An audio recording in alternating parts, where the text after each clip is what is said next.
Alright lads, today we're going to be covering our first Enlisted Premium Squad. And seeing as I'm mainly a War Thunder content creator, I thought I'd start off with a Tank Premium Squad. To kind of, just blend the two games together. Today we're going to be taking a look at the M4a3e2 Jumbo Premium Squad. As you can probably guess, this is a Sherman Jumbo Premium Squad.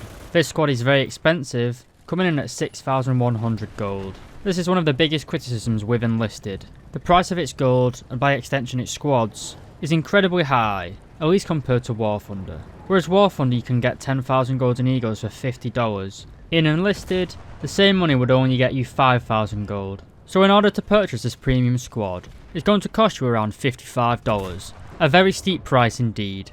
But first, let's explain what a premium pack is. In War Thunder, you have a premium vehicle which has a rank and battle rating. The rank of the premium determines what you can unlock with this vehicle, and the battle rating obviously determines which battles you're fighting. That's different in Enlisted. In Enlisted, you have campaigns, as well as the Allied or Axis teams. If you purchase a premium squad on the Allied team, in say the invasion of Normandy, you can only use this premium squad on the Allied team in the Battle of Normandy. You will not be able to use your squad in any of the other campaigns currently in Enlisted.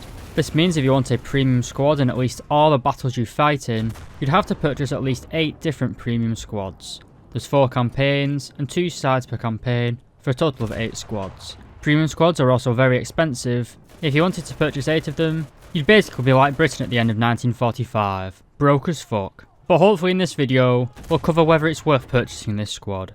Well, what exactly do we get in this squad? Well, obviously we get the tank, and we also get 5 crew members. The tank is a fully upgraded 5-star variant, basically meaning it is fully upgraded. Each of the crew also has 4 golden stars, which gives them 4 additional perks in the perk menu. This means straight out of the box, every member of your crew will have a 45% speed of gear shift, the ability to change ammunition without losing the reload progress, a faster horizontal traverse of the turret, a 100% boost to health regeneration outside of combat, and stamina regeneration twice the speed of a regular soldier. These skills are quite mediocre. The improved turret traverse is a big one, and those come in very handy for spraying down enemy infantry. Every man in the squad also comes armed with a knife, an M1911A1, as well as a toolbox for repairing a damaged tank. Well, let's talk more about the tank itself. This is of course the M4a3e2 Jumbo. If you've played War Thunder, then you're probably already familiar with this beast. And a beast it is. It's an absolutely massive tank. Weighing in at 37.8 tons, with an engine power of 500 horsepower, its power to weight ratio is pretty low. A power to weight ratio of 13.2 horsepower per ton isn't amazing. Especially for the Americans in the invasion of Normandy, this is considered a top tier premium vehicle. But what the Jumbo lacks in performance, it makes up for in firepower and protection. Although the Jumbo is only armed with the 75mm M3 cannon, you'll know that in real life, it was favoured by American soldiers compared to the slightly larger 76mm cannon, as the earlier gun, the one found on this premium tank, had a better high explosive shell. And just like real life, in Enlisted, the high explosive shell performance from this 75mm gun is absolutely astounding. Practically overpowered in my opinion, to be honest as well. If you've ever played Enlisted, you know that even the pop guns on the Puma and M3 Stuarts are pretty powerful. So imagine just how much power you get from a 3-inch gun. And as you can see from the footage that you've been watching throughout this video, the gun performance certainly is not lacking.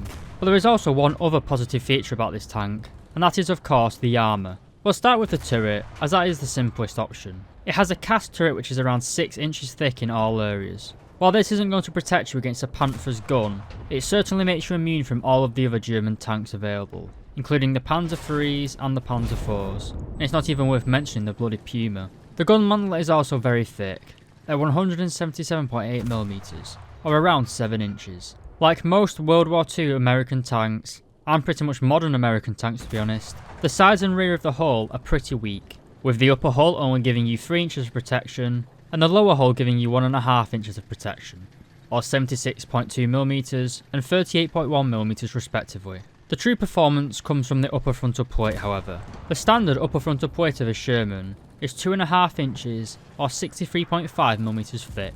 On the Jumbo however, you have an additional 1.5 inch thick plate welded on, giving you a combined thickness of over 100mm. The frontal plate is also extremely well sloped as well, again making it pretty much invulnerable to all but the largest anti-tank guns. In fact, it's only really the Panther tank that can penetrate you from the front in this vehicle. And there aren't many players in the German tree that have unlocked this tank, so you are pretty much immune from everything, apart from anti-tank grenades and those bastard German bombers.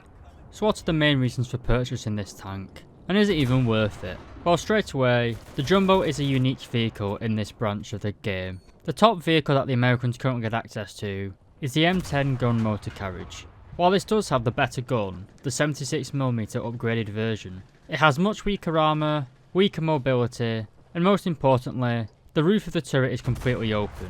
It's an open top turret. This leaves you incredibly vulnerable to artillery, flamethrowers, and pretty much anyone above you. And seeing as tanks in Enlisted are mainly infantry weapons, this is a major downside to the top tier American vehicle.